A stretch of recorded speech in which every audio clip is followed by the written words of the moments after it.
Sleep. What's going through your head? Because I'm asleep, so. So when we got off the phone of you being put on the ventilator, I like completely unraveled. Because now this is my first time being able to like really respond to everything that's going on. And not only that, the front office is blowing me up because they need me to come up there and get everything situated with the apartment. And so I break down crying for like a minute. And then the guy calls me back. And then I got to suck it up to answer the phone for him to talk about everything. So then I go up to the front office and get all that stuff figured out. And then as soon as I get everything situated with the apartment, I'm thinking, my head is banging, okay? And so I'm like, okay, I'm gonna go lay down for a second because this is 11:30 now, and the movers are not coming until 2. So I think, okay, I can go lay down and kind of like, you know, gather myself. And so then the movers call me and say, hey, we had somebody that canceled and it's about to rain, so we want to come now so we can go ahead and move. And so I'm like, sure, come on. So again, I gotta get myself together, run back to the apartment.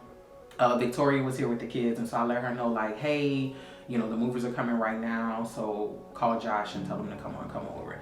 And so then when they put you on the ventilator, they said he's not going to be unconscious. We're just going to, he's going to be heavily sedated, and we're going to see how his body responds to the machine. So if he has any issues, we're going to have to paralyze him, but we'll know within an hour or so, and then we'll call you back and tell you. So while we're waiting on the movers, they called me back, hey, he was coughing too much, it was affecting the machine, so we had to go ahead and paralyze him and put him completely under.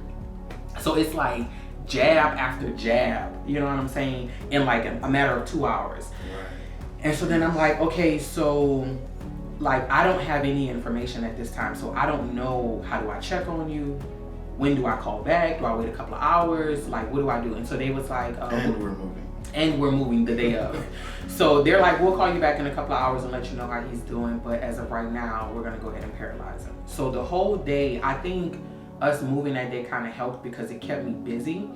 And so it was like, I gave everybody the updates, and then we're like kicking it in high gear. So the apartment we moved to was a bigger apartment across the way.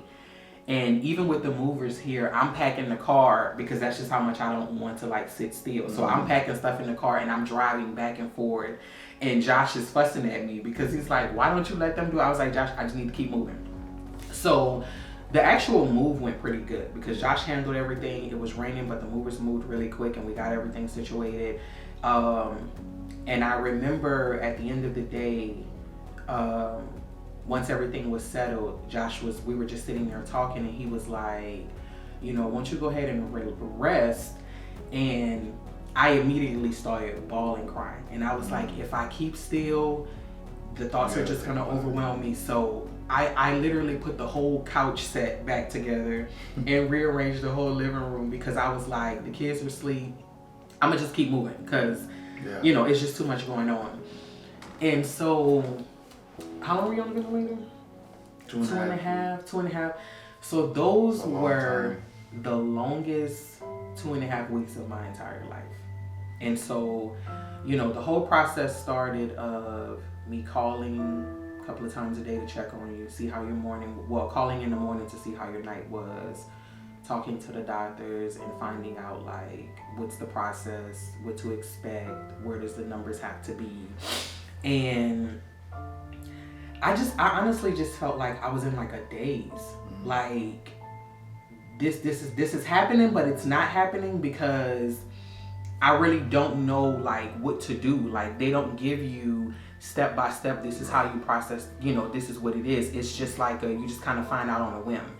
And so I can remember once we posted it on social media, everybody was either texting me or calling me or messaging me on Facebook to check on you. And there was hundreds upon hundreds of people, you know, that was praying for you and sending, you know, encouraging words to me and the kids, and, you know, even sending us money. There were people that was finding me on Cash App that I don't even know that was just like, you know, money, it was just coming in, and I was just like, I don't even know who this person is, and I'm trying to find them on Facebook to message them and thank them, because I just didn't know who it was. But there were people that was like sending me information as well of like, ask this question, do this, do that. And I was still being hopeful at that time, like, you know, kind of what we thought, you know, you'll be on the ventilator for a couple of days. But it was like the craziest roller coaster of my entire life, because I felt like you'd be doing good in the morning, and then in the evening time your numbers would be crazy, and then it'll be all right, and then you had this weird fever that wouldn't go away, and you know, it was like they were trying to treat the fever and giving you the steroids to treat the pneumonia, and then the steroids was shooting your blood sugar up, so then now they're having to give you insulin and something to control that. And I just felt like, God, this is going left really, really quick. Like, and I remember there was one time, because the doctors, I requested that they call me every day for an update. And so there was one day I told the doctor, I was like, sir, listen, I understand that, you know, y'all are looking at him as being overweight and assuming that like he's just terribly out of shape, but this is a really healthy, active man, and I'm really confused as to why are we having so many issues like this. And so, you know, he tried to explain it that, you know, your lungs are shorter, all those things or whatever, and that COVID just gets in the body and just wreaks havoc, and they don't really know, you know, what to do. And it was like, we're not really treating COVID, we're treating everything that COVID is affecting. And so that kind of helped me understand it a little bit better. And so I remember about a week and a half of you being on the ventilator, your numbers started improving. You know, everybody's praying. One of our pastor friends started a prayer call for it, and I never really thought about how much I needed her to do that, because I was praying and I wanted people to pray, but I didn't feel like I had the capacity to lead it, to manage, you know what I'm saying, to get on there every day and pump people and encourage them, and like I didn't have it. And so for her to take the reins, and she would get on there and she would get everybody together, and I would give the update and she would lead the prayer, and I really didn't feel like I had it in me to do that. And so I am forever grateful for her initiating that and spearheading that the whole time. And we were on that prayer call every single day. Like, these people really committed their time every day to being on the call. And so when you told me about that, I was just like, that's wild. I mean, it was wild for me, because they asked me how long I wanted to do it, and I was like, I want to do it every day until we come home. And Pastor Matthews and her family, like, they're amazing, angels. And they are bulldogs spiritually. Like, they not playing no games. They're not ashamed. Not at all. They're not, and I love their spirit. I love their attitude. She got me together many days, okay? When I was like, I can't do this, she was like, no ma'am, we're not doing that. And so somebody, I don't remember who the person is, you know, God bless them, but somebody messaged me and was like, just be careful when they try to take him off the ventilator, because if his body's not ready, he could go into cardiac arrest. So I was like, okay, cool, mental note. So a week and a half of you being on the ventilator, your numbers were great. And so we're like, yes, it's happening. He's coming off the ventilator.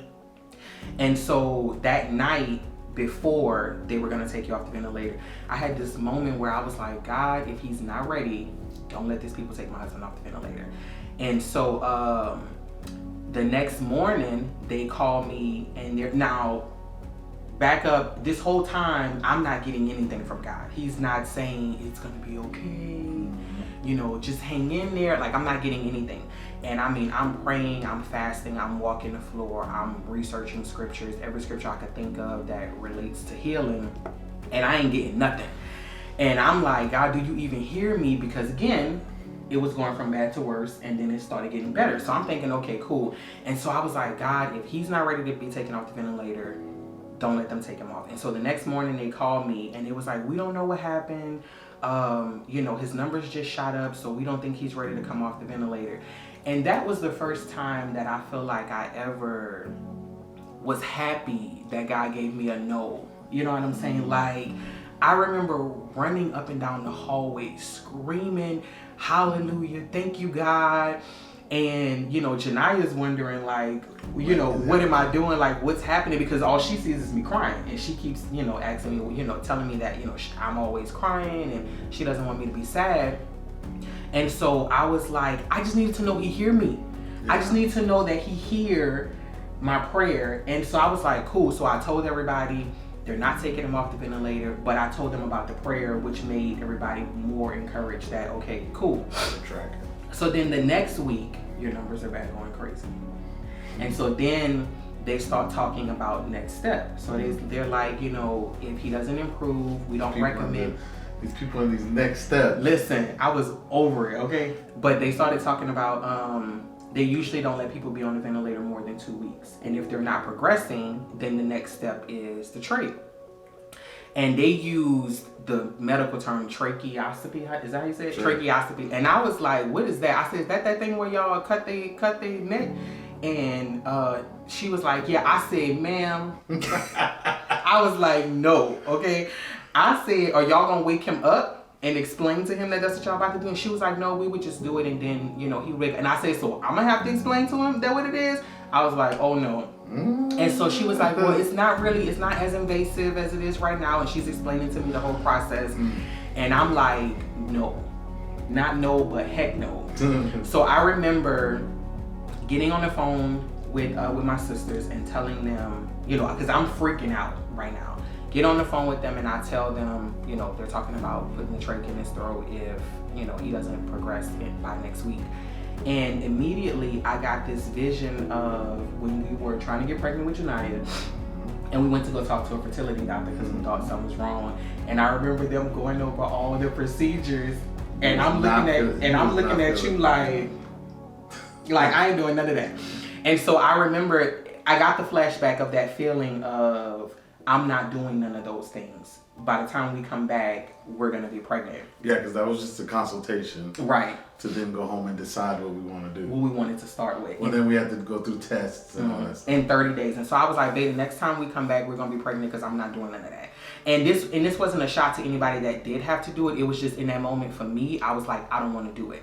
And so when I got that visual on the call with them, I was like, wait a minute, God, do you just want me to speak it, what it's gonna be? And I was like, okay, y'all, forget all that. We're gonna switch gears. Joel needs to be off the ventilator by Monday because I'm not trying to have this conversation with the people about the trach.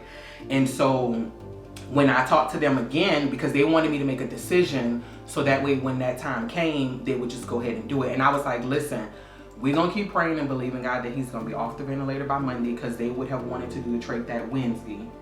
And I was like, and I don't want to talk about the trach no more, okay? So they was like, okay, cool. Shut it down. I don't want to talk about it no more. So the prayer from then was, Joel is coming off the ventilator Monday. There were people from our church that was going up to the hospital praying. And it was cold, so I couldn't take the kids, but there were a group of people that committed to going there every day. We were praying, and what was crazy about it is your numbers were not progressing. So while I'm declaring what God is going to do, there is no evidence that he's going to do it because it's still declining. But every day I'll be like, Joel's coming off the ventilator on Monday, y'all. I don't care what these people talking about. When they have these updates, Joel is coming off the ventilator Monday. And I was terrified in that moment because, you know, I think a part of me was my pride. I didn't want to look stupid. But then the other part was, God, please. Because again, I have been praying that you didn't even get on the ventilator. Yeah. And so now here we are. Now I have to pray and declare what I want God to do in the face of all this adversity. You know what I'm saying? And so I just held on to what I felt like God was giving me, was that this is what you're declaring, stand on it no matter what. And so no matter what happened, no matter what they said, no matter what anybody else said, I was like, Joel is coming off this ventilator on Monday. And so then you had a bad day that Sunday, which was extremely discouraging for me because, you know, it just didn't look like it was going to happen. And so then, it was that Saturday you had a bad day. And then that Sunday they was like, well, we're going to go ahead and push him a little bit and put him where his numbers need to be and just see how he do. So they adjusted your numbers to where they needed to be, and you maintained it the whole day. So then that Monday, they were like, okay, well, he's good, but we need to reduce the medication a little bit so he transitions well. So we're going to take him off the ventilator Tuesday, and we're going to spend Monday decreasing the medicine. So then Tuesday they called, they went ahead and told us we're going to go ahead and start the process. We'll know in an hour if he transitions well, and we'll call you back in an hour and let you know. So everybody is on pins and needles. Jeez. Like when I say pins and needles, because if they took you off and you didn't transition well, they had to redo the tube all over again.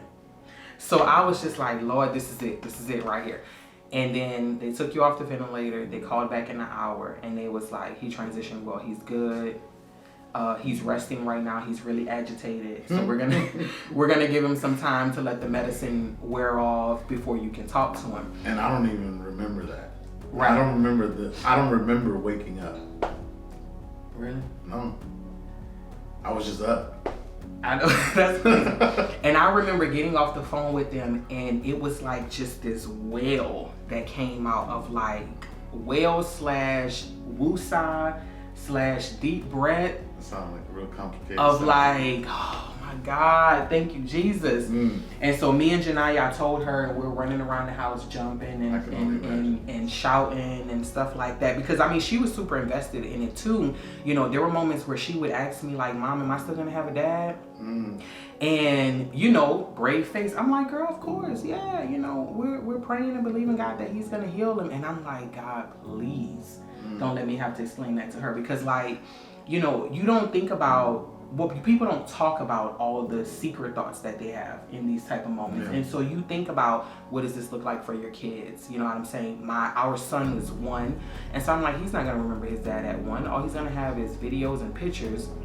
You know, Janaya's old enough to kind of understand what's going on, but not so much. And so trying to figure out how to explain it to her. You know, I even had moments of thinking about, you know, what does life look like without you? Love, as far as, you know what I'm saying? Because I feel like, you know, you like low-key the best thing ever happened to me. So, you know, to have to start over with somebody else, and then you know how I feel about my kids. I don't trust folks with my kids, so the idea of me bringing somebody around them, you know, even the life insurance, people act like they don't think about that, but you do. Like, the life insurance we had at the time wasn't even your year's salary. So I was like, what does this look like for me and the kids? You know what I'm saying? So there was so much going on with, you know, what this looks like. It was like extremely terrifying. So to get to that point to where we can celebrate that you're off the ventilator, you're okay, and you know, and I allowed Janaya to experience like all of it, you know, talking to her about it, so that she can understand what it means when God answers your prayers. You know what I'm saying? That's good. And so, you know, you getting off the ventilator, and then I didn't get a chance to talk to you till like the next day. So, do you remember anything before you actually talked to me? I don't know, because in my mind, I went to sleep and woke up within the same day.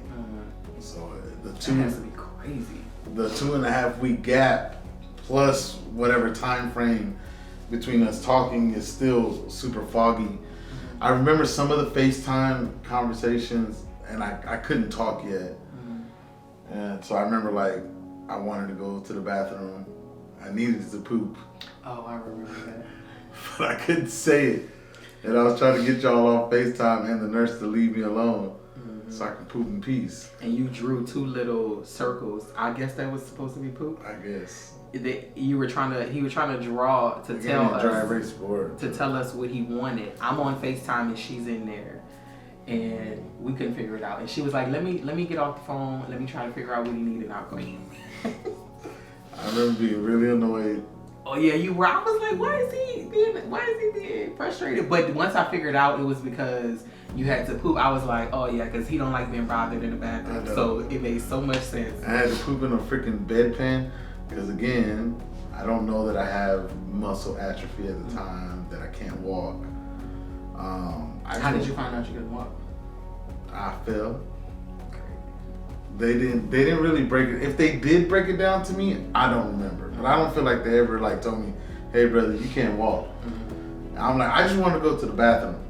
You know, I just want to go to the bathroom like a regular person. Like, no, you gotta poop in this bedpan. I'm like, this is ridiculous. Like, peeing in the little hand urinal and pooping in the bedpan.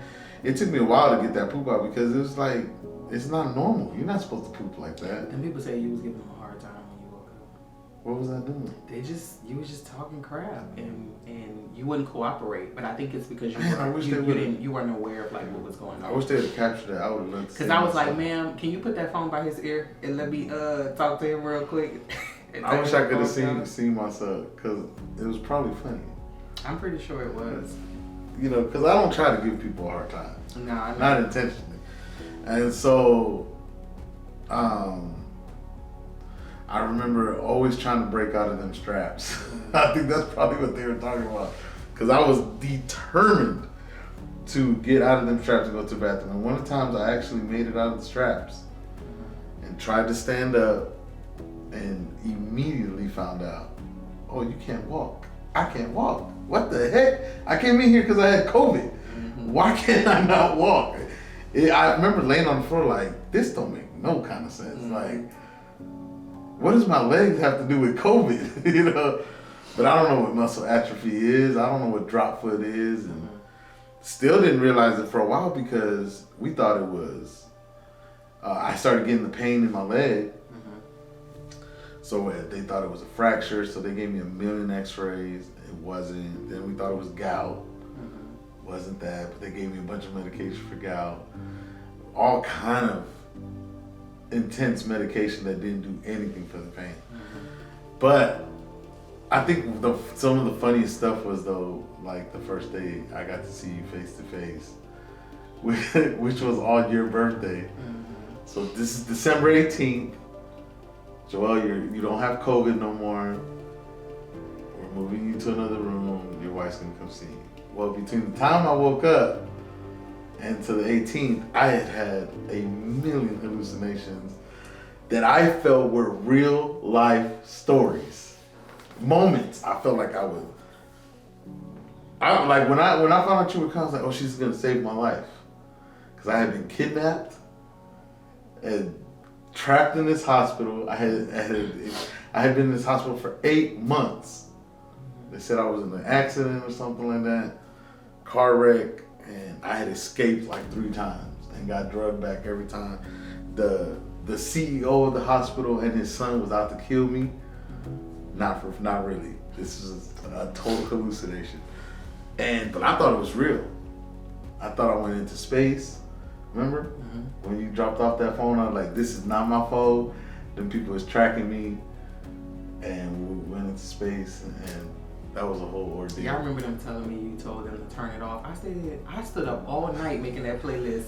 But it wasn't my phone. And they were like, this is your phone. Your wife said it was like, it ain't my phone. But I couldn't talk. So it was me.